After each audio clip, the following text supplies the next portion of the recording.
আসসালামু আলাইকুম। আপনার বাবা মারা যাওয়ার পরে পৈতৃক জমি নিয়ে সবচেয়ে বেশি সমস্যা হয়। কেউ পুরো জমি দখলে রাখে, আবার কেউ অংশ পায় না। আজ জানব পৈতৃক জমির বণ্টনের মামলা আইন অনুযায়ী কিভাবে করা হয়। বাবা দাদা বা পূর্বপুরুষ থেকে উত্তরাধিকার সূত্রে পাওয়া যায়, সেটাকেই বলা হয় পৈতৃক জমি।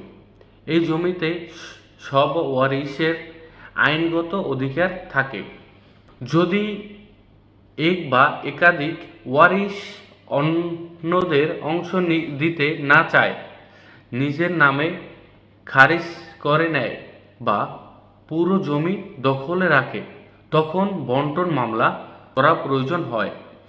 বণ্টন মামলা করতে হলে সাধারণত প্রয়োজন মৃত ব্যক্তির দলিল, ওয়ারিশ সনদ, খারিজ খতিয়ান এবং জমির পর্চা।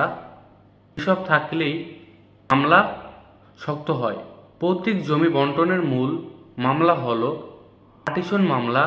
এই মামলায় আদালতের প্রথমে ঠিক করে কে কত অংশ মালিক, তারপর প্রয়োজনে ম্যাপ ও ভাগ নির্ধারণ করে।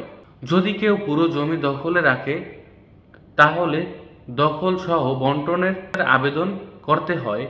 আদালতের রায়ের পরে নিজ নিজ অংশ দখল বুঝিয়ে দেওয়া হয়।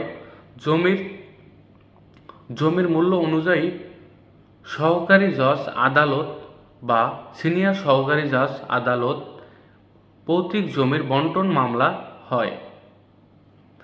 মামলা পরিচালনা হয় দেওয়ানি কার্যবিধি অনুযায়ী। অনেকে মনে করেন খারিজ থাকলেই সব শেষ, কিন্তু খারিজ চূড়ান্ত মালিকানার নয়।